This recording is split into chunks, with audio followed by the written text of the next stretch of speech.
kids of my own, but I was hanging out with a friend of mine who just became a father. And like all new parents, he pretends that he loves fatherhood, but I can tell he's sick of it just by the way he talks about the baby. He goes, oh, it's great, she's so cute, but she wakes up at 3 a.m. every night to feed. It's like nothing that you love feeds. Ticks and vampires and parasites feed. Things that suck the life out of you. Nobody talks that way about something they love. And we're like, oh, me and my girlfriend just celebrated our 1-year anniversary. I took her to Cheesecake Factory so she could feed.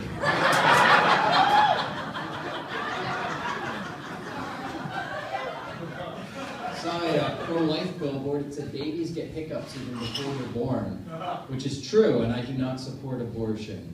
But I bet a visit to the clinic would scare those hiccups away.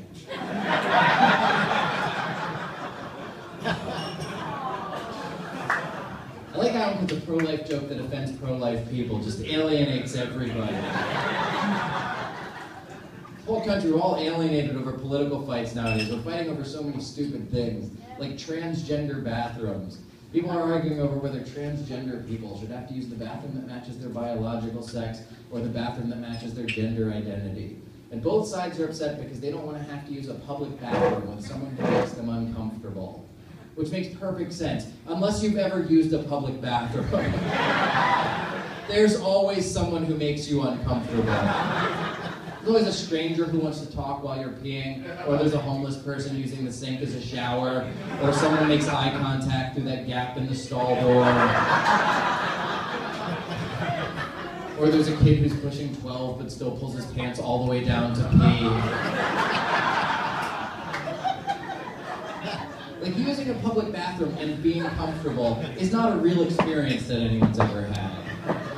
But that's what they're fighting about. Like, transgender women don't want to have to use the men's room, and then a lot of other women don't want those transgender people in their bathroom because they're biologically men. So what it all comes down to is no one wants to use the bathroom with men.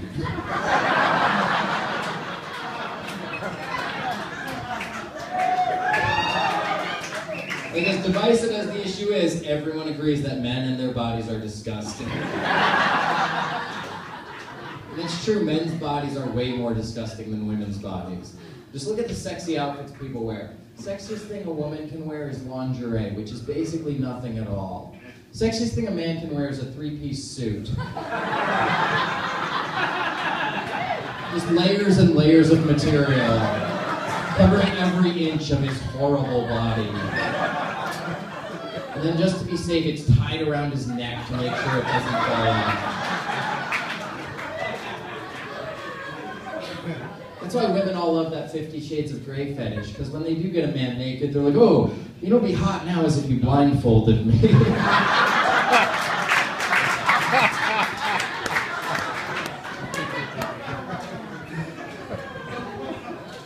Do you think it's weird that women carry an entire purse with them everywhere they go and all guys have is a wallet? Like, why do women need something 10 times bigger to carry 30% less money?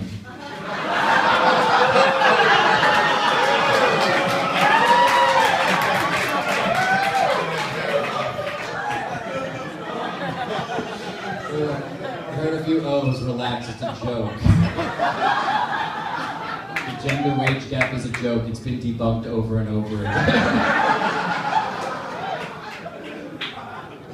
And they say the economy's getting better now, like the unemployment rate is down, people are getting back to work in this country, which sounds great, but as far as I can tell, it's just because everyone became an Uber driver. Like, the government always wants you to think this country is creating jobs, but it's not. This country created one job, which is Uber driver. And slowly we're all signing up for it. So now our entire economy is based on the fact that we take turns giving each other a ride to the airport in exchange for the same $30. Different Ubers now, like nobody drives themselves anymore. Instead of walking, people started getting those hoverboards. The amazing part is the movie Back to the Future predicted we would have hoverboards now, and they were right. What they didn't predict is that America would get so fat that hoverboards can't hover. Just roll and then burst into flames. Like, America got so fat, we have a diabetes epidemic. Even Tom Hanks got diabetes after he gained weight to play Captain Phillips. And I feel bad for him, but who I really feel bad for is the real Captain Phillips. Because that means he was so fat he gave someone else diabetes.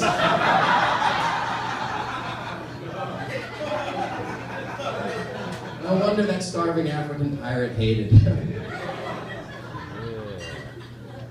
Did you guys know that in Africa they put the country with the whitest name right next to the country with the blackest name?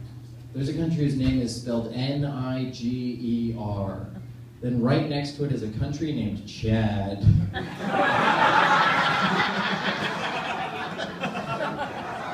I know that joke's a little edgy, but at least I didn't call their country a shithole.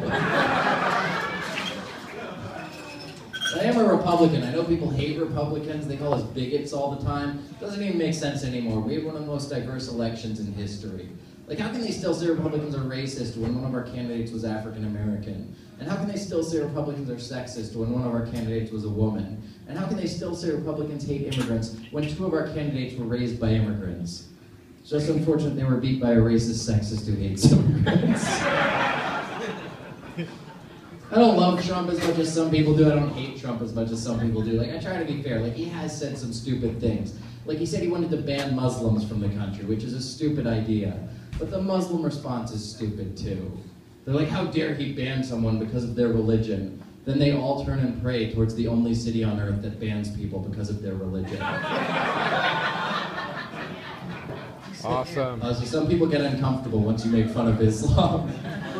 Comedians can make fun of any other religion for any reason at all. You can call Christian conservatives hypocrites, you can call Catholic priests pedophiles, you can make fun of Jewish stereotypes, you can make fun of Mormons for being polygamists and wearing magic underwear. You can make fun of... They do. You make fun of Scientologists for believing that aliens are real. You can make fun of Scientologists for believing that ghosts are real. You can make fun of Scientologists for believing a science fiction book is real. You can make fun of Scientologists for believing that John Travolta's marriage is real. Islam shouldn't be any different. Like, this is a real tweet that ISIS sent out. They said they're going to take over Rome and throw homosexuals off of the Leaning Tower of Pizza. Which means in one tweet they did the two worst things you can do on the internet. They bullied gay people and they made a grammar mistake.